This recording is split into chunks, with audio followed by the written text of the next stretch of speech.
Hi everyone, annyeonghaseyo. So, it's my final moments in Busan, which is the culture village here.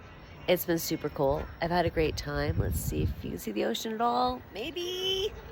No, you can't. So, I just wanted to express some appreciations.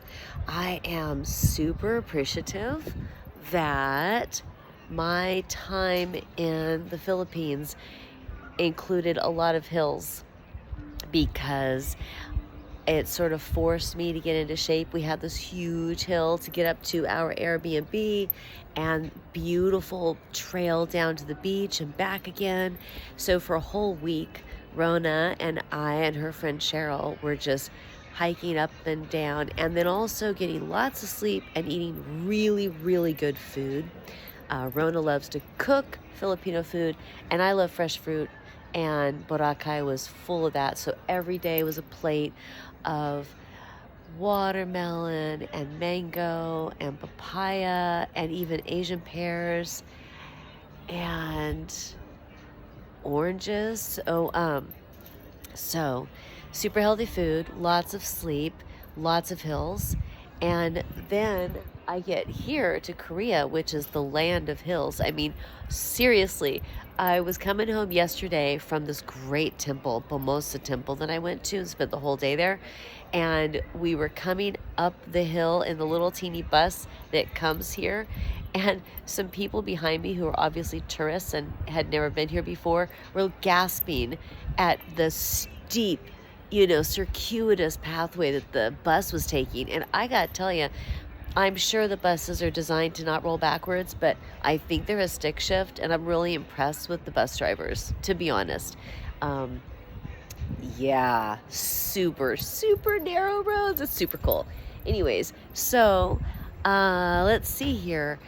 Yeah, I'm just really grateful. My knee is doing well, so thank goodness I got the knee surgery last year. I was a little hesitant. My dancing was doing great, even though the knee was messed up and bothered me. I was really worried that the surgery would make it worse instead of better, because that can happen sometimes, unintended consequences or side effects. And a friend of mine said, well, you just get it done and then you recover. And I was like, all right, okay, I'm just gonna get it done. And thank goodness. So then I'm here, and let me turn this around again. So way up there's a beautiful flat pathway that runs all along the tree line and goes off into a far distance. There's all sorts of like trails up there. And it's funny because otherwise everything is super steep hills everywhere, and there's stairs everywhere, and you're going up and down and up and down, and then you hit a flat point and suddenly your hips are like, yay, because they get a chance to move in a different way. I never quite realized just how very differently the hips move on a flat than they do on steep hills going up or down.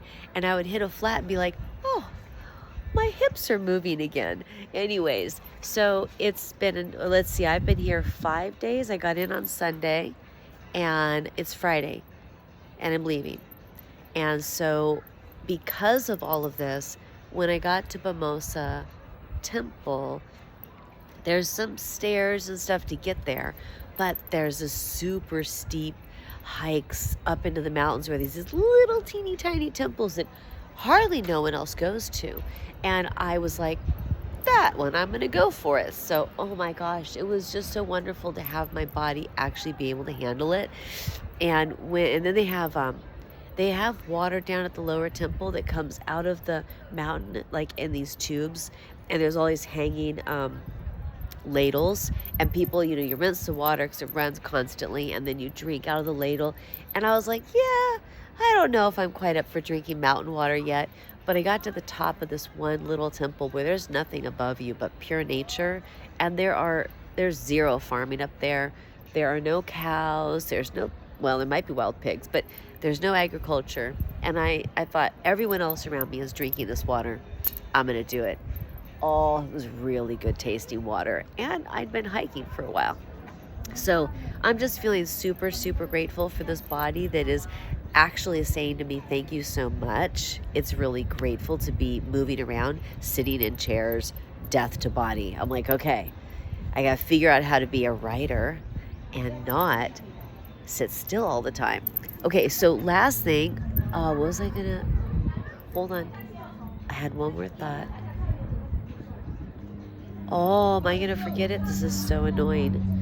Oh, no, okay. You might be able to tell I sound like I have a stuffed nose. Be careful what you eat. Okay. All right. So this is my last meal. I went to that market the first day I was here, found some good food, and then went back, I think, the next day, picked up a couple other things. I'm in the process of finishing everything. So I didn't waste anything. And the only thing I've bought out during the whole 5 days I've been here is I bought 2 cold brew coffees. And then yesterday, after going to the temple, this wonderful woman offered me a ride because we were trying to figure out with Google Translate where I was trying to go.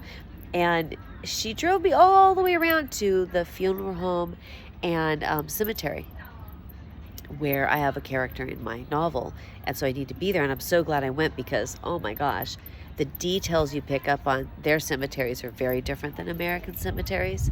So I went there and I was hungry. And I was like, oh, but they have this big giant funeral home and there's funerals happening and they want to feed people.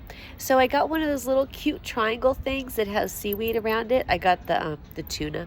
I was going to get spicy tuna, which I think I could have handled, but the really sweet man who worked there was like, are you sure you want spicy? Because there's non-spicy. And I thought, okay, I'll err on the side of caution. So I got the non-spicy. They're so odd the way they're wrapped because they have to keep the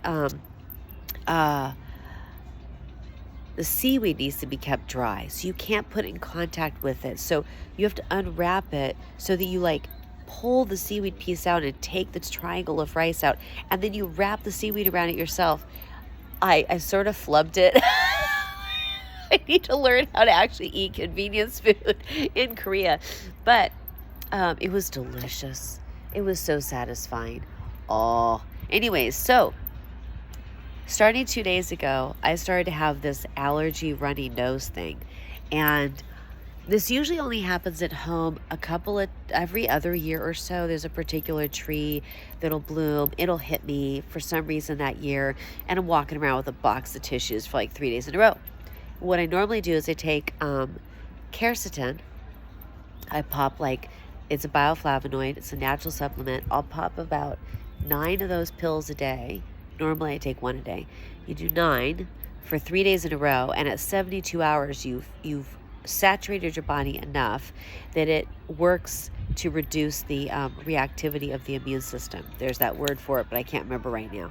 Anyways, unfortunately, I don't have enough on this trip with me to be able to dose up like that. And the Airbnb here is wonderful, but there was a little bit of a musty smell under the kitchen sink. And I thought, well, what if there's a mold in the air that I'm reacting to? And then I realized, buried under here, see that garlic? Yeah, pickled garlic. So starting back on Monday, I've been eating like 7 or 8 cloves of pickled garlic every day. Honestly, I think I'm having, what do you call it? When you eat a bunch of garlic and then your body has a reaction because you're killing off the, those bad things that sugar feeds. My brain doesn't work right now. Anyways, so I'm having that type of reaction. I said, okay, when I figured it out, I was like, oh, because I feel great. I'm not sick. I'm like, oh, I get it. I said, oh, yeah, all right, you know what? If we're going to kill off yeast and other things like that, and I'm already suffering the symptoms, let's just do it. So I'm like chowing down on the garlic. I know within a few days, the die-off, that's what it is. The die-off is going to end. and I'll be fine with all the benefits. But yeah, be careful how much pickled garlic you eat because I think you can literally trigger a die-off. Alrighty, so I'm gonna eat my lunch, grab my stuff. I'm all packed. I gotta go catch a bus, and there's my beautiful view. I am appreciative, grateful, happy, and having a wonderful time. I hope you guys are having a good day. Bye.